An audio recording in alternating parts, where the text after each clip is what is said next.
African cup of নেশনসের runner up হয়ে এবারের ফিফা বিশ্বকাপে খেলতে এসেছে সেনেগাল।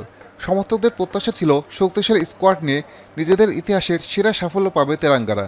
তবে গ্রুপ পর্বে নিজেদের প্রথম 2 ম্যাচে হেরে খাদের কিনারায় সাদিও মানের দল। সেনেগালের এমন পারফরমেন্সের পেছনের কারণ ঘাটতে গিয়ে বেরিয়ে এসেছে ভয়ঙ্কর তথ্য। বিশ্বমঞ্চে দেশের জন্য যাদের লড়াই করার কথা তারা কিনা লড়ছেন নিজেদের ন্যায্য অধিকার আদায়ের জন্য। মাঠের বাইরের সংকটের প্রতিফলন দেখা যাচ্ছে দলের পারফরমেন্সে।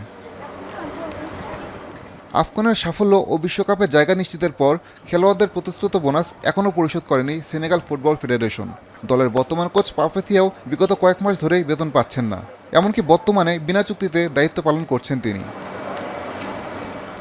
এখানেই শেষ নয়, টুর্নামেন্টে খেলোয়াড়দের আবাসনের জন্য সেনেগাল ফুটবল ফেডারেশন যে টিম হোটেলের ব্যবস্থা করেছে তা অত্যন্ত নিম্নমানের। হোটেলে মানসম্পন্ন খাবারের অভাব থাকায় পুষ্টির চাহিদা মেটাতে খেলোয়াড়দের নিজেদেরই স্থানীয় দোকান থেকে খাবার কিনতে বাধ্য হতে হচ্ছে।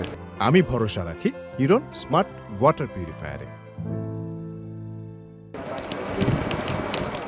বিশ্বকাপের সময়টায় ফিফা সাধারণত দলগুলোর বেস ক্যাম্প ঠিক করে দেয়া বা খাওয়া দাওয়ার বিষয়ে সহায়তা করে থাকে। তবে অনেক দেশই ফিফার উপর নির্ভর না করে নিজেদের পছন্দ অনুসারে সিদ্ধান্ত নিয়ে থাকে। সেনেগাল ফুটবল ফেডারেশনও ব্যয় বাঁচাতে এসব সিদ্ধান্ত নিয়েছে বলে জানিয়েছে বেশ কিছু সংবাদ মাধ্যম। কোচের চুক্তির বিষয়েও দ্রুত সমাধানের আশ্বাস ফেডারেশনের। আসাদুজ্জামান লিটন, এখন।